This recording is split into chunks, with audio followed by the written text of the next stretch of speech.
एक प्रखर वक्ता, वाणिज्य और उद्योग मंत्रालय में वर्तमान राज्य मंत्री, मैं अनुरोध करती हूं निधि कुलपति जी से कि वे इस सेशन को आगे बढ़ाएं, जिसका विषय है आसमां से आगे।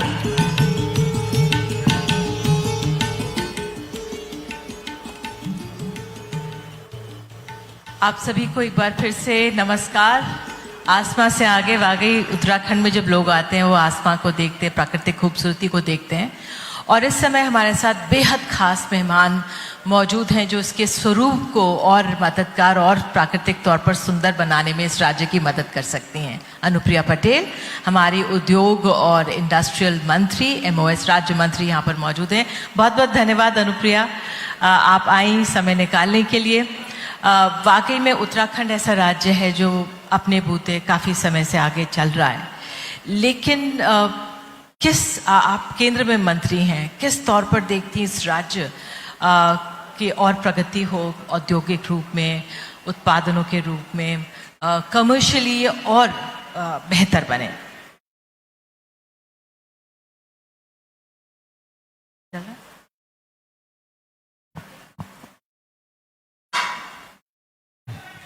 सबसे पहले तो मैं अमर उजाला परिवार को बधाई देना चाहती हूं कि आपने आध्यात्म की इस भूमि पर, देवभूमि और वीर भूमि भी जिसे हम कहते हैं, उत्तराखंड की प्रगति के संदर्भ में इस पूरे कॉन्क्लेव को, इस पूरे संवाद को आयोजित किया है। इस राज्य के जहां तक विकास की बात है, भारत सरकार पूरी तरीके से प्रयास कर रही है। हमारा मंत्रालय खास तौर से डिपार्टमेंट ऑफ कॉमर्स उत्तराखंड से एक्सपोर्ट प्रमोशन के लिए बहुत प्रयास कर रहा है। आज देश में हमने वित्तीय वर्ष 2022-23 में $776 बिलियन का एक्सपोर्ट किया और उत्तराखंड से जो हमारा एक्सपोर्ट हुआ वो $1.78 बिलियन हुआ, यानी केवल 0.39%। हमारा मानना है कि उत्तराखंड के पास एक्सपोर्ट को बढ़ाने की अपार संभावनाएं हैं, बहुत बड़ा पोटेंशियल है। और अभी फिलहाल जितने प्रोडक्ट्स यहां से एक्सपोर्ट हो रहे हैं उससे कहीं ज्यादा प्रोडक्ट्स को हम एक्सपोर्ट पोटेंशियल के साथ आइडेंटिफाई करके और उनमें वैल्यू एडिशन करके हम यहां से निर्यात कर सकते हैं। उत्तराखंड बहुत बड़ा निर्यातक हो सकता है और इसकी एक्सपोर्ट प्रिपेयर्डनेस भी काफी ज्यादा है। हिमालयन स्टेट्स में नंबर 8 पर है उत्तराखंड और देश में 17वें पोजीशन पे।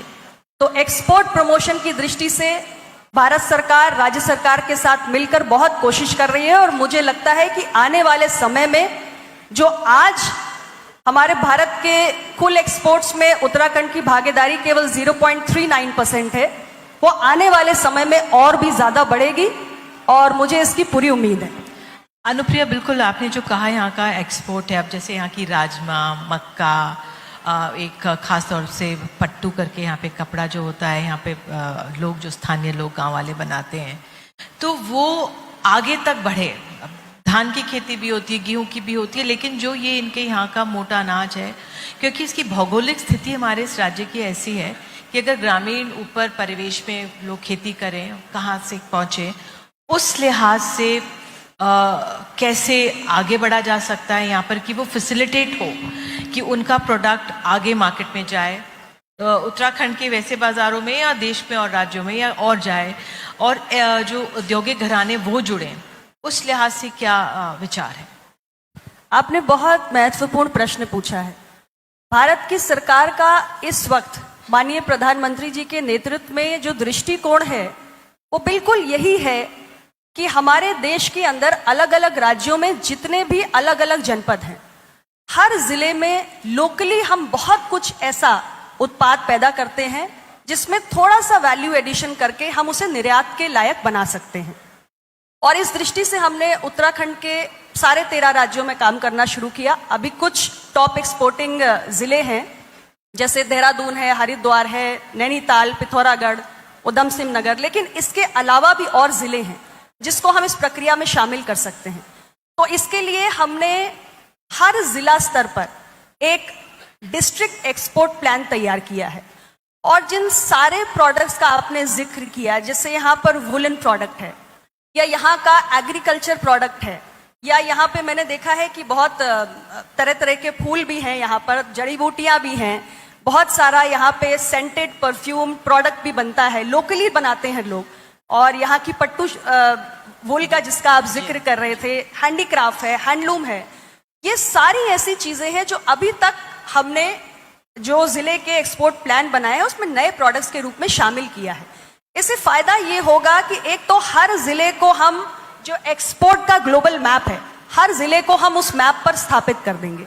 दूसरा, जो हमारे ग्रास रूट लेवल पे वीवर्स हैं, आर्टिजन्स हैं, कारीगर हैं, जो इन चीजों में, या किसान हैं जो इसके उत्पादन में लगे हुए हैं, उनकी आमदनी भी बढ़ेगी और ग्रास रूट लेवल पर एक जो इकोनॉमिक एक्टिविटी को जनरेट करने का हमारा जो दृष्टिकोण है, एक विजन है भारत सरकार का, वो भी पूरा होगा और राज्य सरकार का अपना रेवेन्यू भी बढ़ेगा और एक्सपोर्ट की दृष्टि से हमारे ग्रास रूट के लोगों को मौका भी मिलेगा। बिल्कुल, जो आपने परफ्यूम्स और एसेंसेस की बात की, पिछले साल ही शायद राज्य सरकार ने पूरा एक पूरा बॉक्स बनाकर इसको प्रमोट भी किया था और वो बहुत अच्छी एसेंस थी और परफ्यूम्स थे। लेकिन वही है कि वो सिर्फ राज्य भर में या कुछ जहाँ पे जाके रह गए। तो ये बहुत महत्वपूर्ण है कि वो अब ये बैरियर तोड़ें उत्तराखंड का और आगे बढ़ें, ये बहुत महत्वपूर्ण है।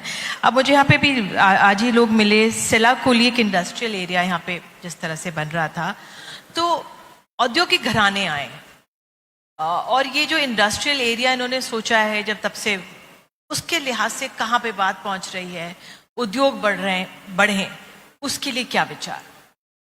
देखिए, उत्तराखंड एक ऐसा राज्य है जो अपने गठन के बाद से बहुत तेज इंडस्ट्रियलाइजेशन का एक उदाहरण बन के सामने आया है और भारत की सरकार, राज्य की सरकार दोनों मिलकर ये कोशिश निरंतर कर रहे हैं कि इंडस्ट्रीज भी आगे बढ़े।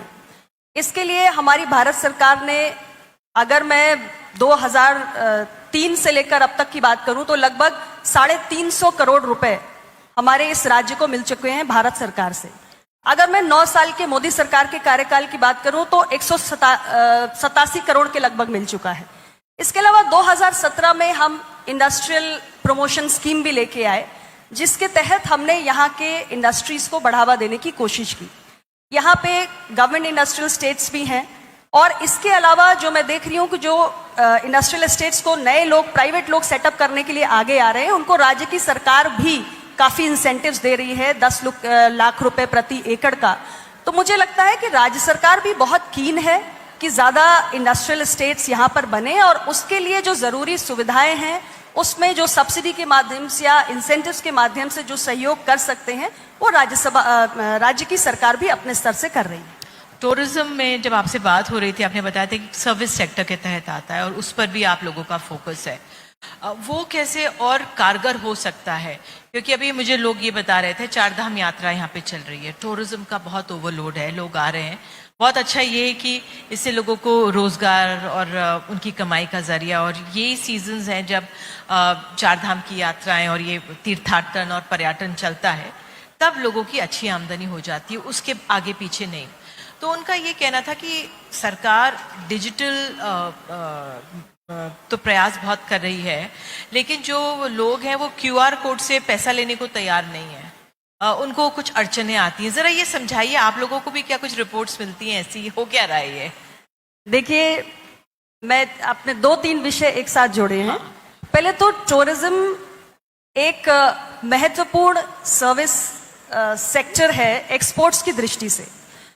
भारत सरकार ने ये महसूस किया है, हमारे डिपार्टमेंट ने, कि हम मर्चेंडाइज एक्सपोर्ट में ग्लोबली जितना एक्सपोर्ट करते हैं उससे ज्यादा सर्विस सेक्टर में करते, 4% हमारा शेयर है।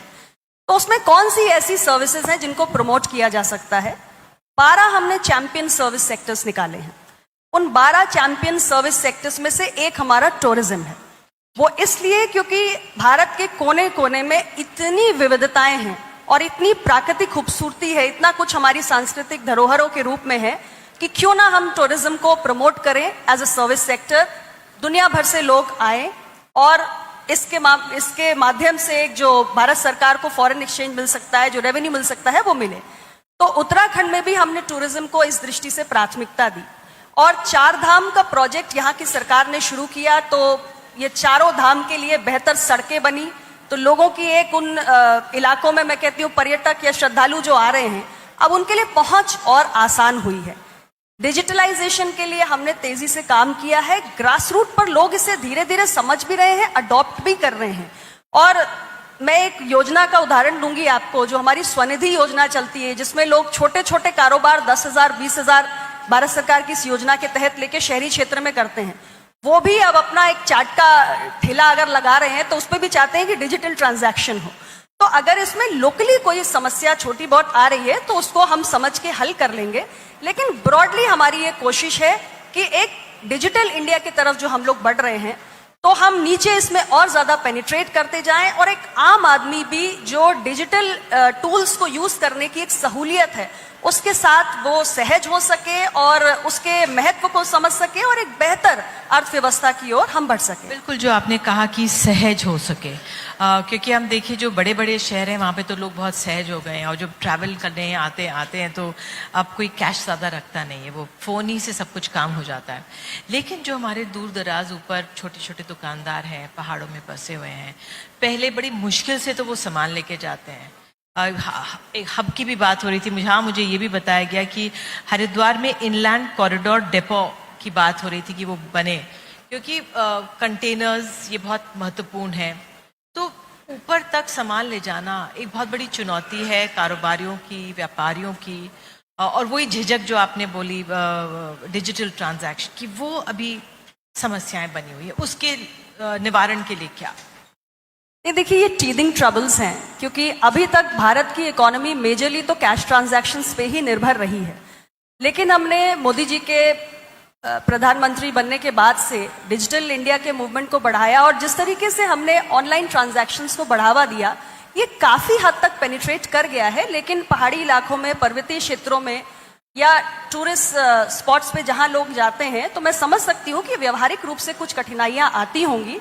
तो इसका निश्चित रूप से राज्य सरकार भी ध्यान देगी, हम भी बात करेंगे, इसका समाधान हम लोग करके निकालेंगे। ये कोई बहुत बड़ी समस्या नहीं है, मैं तो एक छोटे से टीदिंग ट्रबल के रूप में ही इसको मानती हूँ, और इसका निश्चित रूप से समाधान बातचीत के माध्यम से निकाला जा सकता है। बिल्कुल, हमारा छोटा सा राज्य है तो छोटी छोटी समस्याएं भी लोगों के लिए मुश्किल होती हैं। बहरहाल, एक होम स्टे को लेकर बहुत यहाँ पर सरकार भी और आप लोग भी मदद कर रहे हैं। क्या है ये पूरी, जिस तरह से काफ़ी इसको बढ़ावा मिल रहा है होम स्टे को? यहाँ पे तमाम लोग से मैं बात कर रही थी, उन्होंने बोला हाँ, ये एक अपनी एक व्यवस्था है जिसको काफ़ी बढ़ावा मिल रहा है। इससे ये छोटे छोटे पर उद्यमी अपने आप में बन रहे हैं। इनको और कैसे सहूलियत या आसान बनाई जा सकती है, जो प्रोसेसिंग वर्क होता है, पेपर वर्क? देखिए, होम स्टे का तो कॉन्सेप्ट बहुत नॉवल भी है और बहुत बेहतरीन भी है, क्योंकि ये एक्सपेरिमेंट हमने भारत में पहले भी कुछ जगहों पर किया, और टूरिस्ट डेस्टिनेशन में ये माननीय प्रधानमंत्री जी का ही नॉवल आइडिया था कि लोग अपने घरों में ही अगर ये होम स्टे की सुविधा देने लगे, तो एक जो आने वाले विजिटर्स हैं वो यहाँ की जो परिवारों की एक संस्कृति है उसको भी देखेंगे, और साथ साथ जो यहाँ के टूरिस्ट पॉइंट ऑफ व्यू से अट्रैक्शन है उसको भी जाकर देखेंगे। तो मुझे लगता है कि मूलतः ये लोकल एडमिनिस्ट्रेशन से जुड़ा हुआ विषय है। इसके ये बहुत बड़े विषय नहीं है, इसके समाधान निकाले जा सकते हैं। बिल्कुल, उद्योग भी हमारे लगे, हमारे पर्यावरण को नुकसान भी ना हो, क्योंकि यहाँ की प्राकृतिक सुंदरता को बना के रखना चाहिए। हाल ही में जोशीमठ में जो हुआ, आपने सुना ही होगा, देखा ही होगा, बहुत चिंता का विषय बना। उस लिहाज से क्या उसके बाद से क्या विचार बदला है, या किस तरह के पॉलिसीज या नीति आप लोगों की बन रही हैं कि यहाँ पे उद्योग बने लेकिन इसके पर्यावरण को नुकसान भी ना हो? क्या थॉट प्रोसेस क्या है? नहीं, थॉट प्रोसेस बहुत क्लियर है कि हमें एक बैलेंस स्ट्राइक करना है, क्योंकि आने वाली पीढ़ियों के लिए, आने वाले समय के लिए हमें अपने प्लैनेट को प्रोटेक्ट करना है, और ये राज्य प्राकृतिक सौंदर्य से भरा हुआ है। तो हमें पर्यावरण की सुरक्षा को ध्यान में रखते हुए, जहां तक इंडस्ट्रियल डेवलपमेंट का सवाल है, तो कुछ ऐसे प्रोजेक्ट्स हैं जिनको बढ़ावा देना है, जैसे सोलर एनर्जी पर आधारित प्रोजेक्ट्स हैं, या हाइड्रो पावर के प्रोजेक्ट्स हैं, या इको टूरिज्म है, या इलेक्ट्रॉनिक या आईटी से जुड़े हुए उद्योग हैं। तो इस पर हम प्राथमिकता देने की कोशिश कर रहे हैं ताकि पर्यावरण का नुकसान कम से कम हो, और इसमें हमारी कोशिश रहती है निरंतर कि पर्यावरण के जो मानक हैं उनका अनुपालन होता रहे, और जहां पे मिनिस्ट्री ऑफ एनवायरनमेंट या फॉरेस्ट के कुछ गाइडलाइंस का पालन नहीं हो पा रहा है, तो तमाम तरीके की सब्सिडीज जो राज्य सरकार देती है या भारत सरकार देती है, उसमें हमारी कोशिश होती है कि उसकी अडियरेंस को हम पूरी तरीके से देखें और उसको सुनिश्चित होकर ही हम किसी भी तरीके के इंसेंटिव या सब्सिडी का लाभ पहुंचाएं। बिल्कुल अनुप्रिया जी, आपसे तमाम सवाल पूछे, बस एक अंत में यही, जो उत्तराखंड की सरकार की जो मांगे हैं केंद्र से, धामी जी भी अभी आए थे और कह रहे थे कई गुजारिश है जो तमाम नीतियों को लेकर उत्तराखंड कितना महत्व रखता है। हालांकि 5 उसकी लोकसभा की सीटें हैं, हाँ, आप भी अपना दल से एक छोटे से पार्टी से हैं, आप केंद्र में मंत्री हैं, लेकिन उत्तराखंड कहाँ पे आता है हमारे केंद्र की नीतियों में, खासतौर से उद्योग और जो ये वाणिज्य इस क्षेत्र में? देखिए, पहली बात तो लोकसभा में किस राज्य से कितनी सीटें जा रही हैं, इसके आधार पे हम तय नहीं करते भारत सरकार में बैठकर कि हमें कितना भारत सरकार की तरफ से मदद किसी राज्य को करनी है। आपके सामने नॉर्थ ईस्ट का उदाहरण है, नॉर्थ ईस्ट से हमें कितनी लोकसभा सीटें मिलती हैं। तो इस किस्म का भेदभाव तो कभी भी भारत सरकार राज्य सरकारों के साथ नहीं करती है।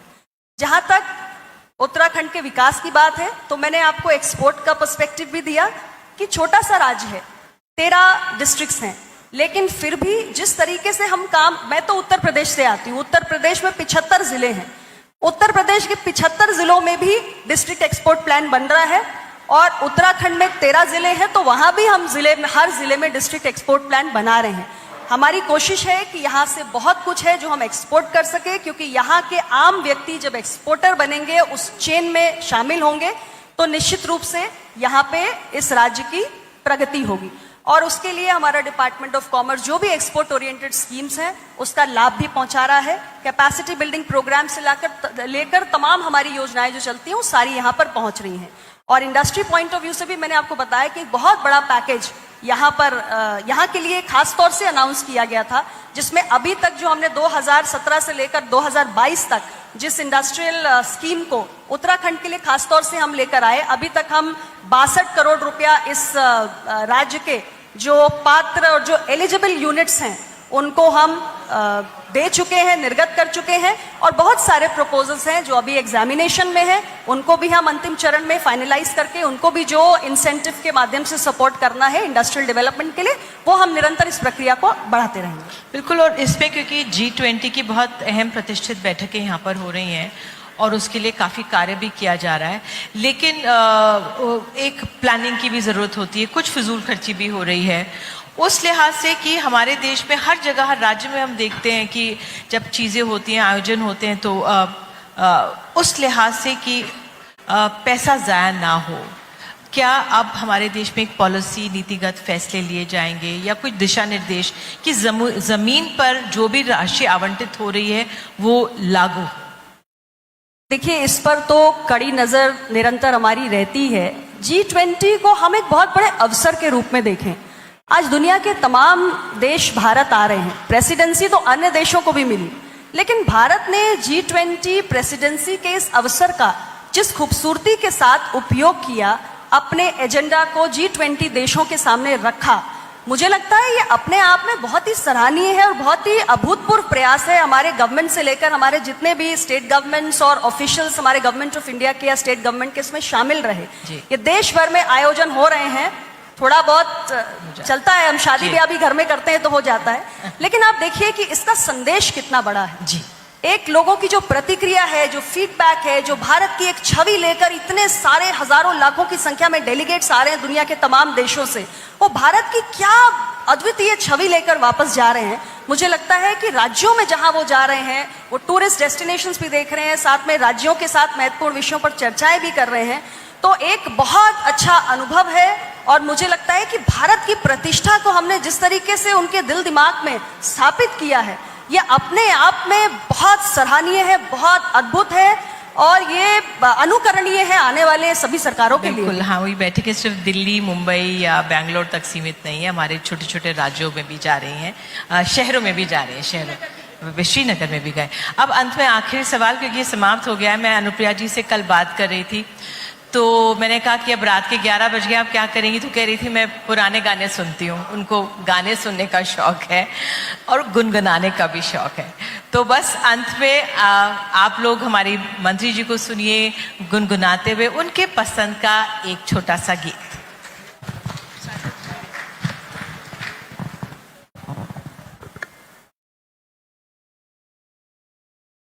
उत्तराखंड को वीर भूमि कहा जाता है। ये बहुत गर्व की बात है कि देश की सेना का हर 100वां जवान उत्तराखंड से है। तो भारतीय सेना का गौरव है उत्तराखंड। और मैं 2 पंक्तियां हैं जो हमारे उत्तराखंड के वीर सैनिक हैं, देश की सेवा में अपने प्राण न्यौछावर करते हैं, और उनके परिवार जिनके पास ये साहस है कि अपने बेटों को, बच्चों को वो राष्ट्र पर समर्पित होने के लिए भेज देते हैं। मैं ये पंक्तियां उनको समर्पित करते हुए देना चाहती हूं।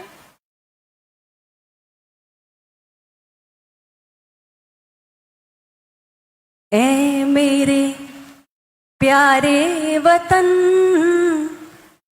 ऐ मेरे बिछड़े चमन, तुझ पे दिल कुर्बान।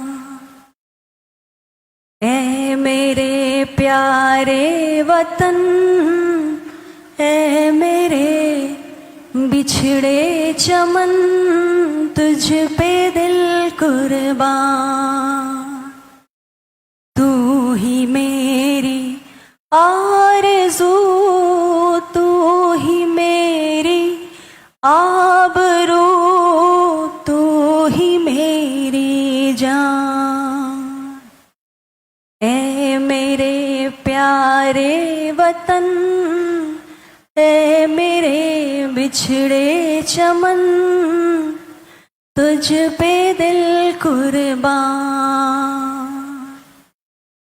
तेरे दामन से जो आए उन हवाओं को सलाम, चूम लूं मैं उस जुबां को जिस पे आए तेरा नाम। सबसे प्यारी सुबह हो तेरी, सबसे रंगी तेरी शाम, तुझ पे दिल कुर्बान।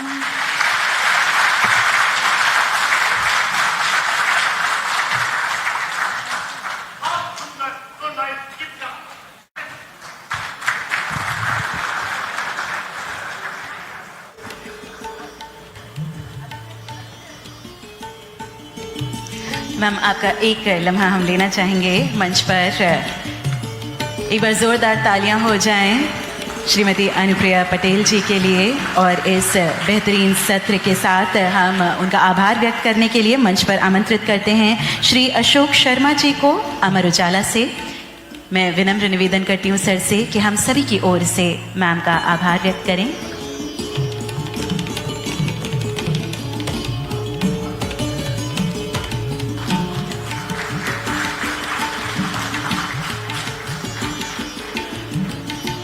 बहुत बहुत धन्यवाद माननीय।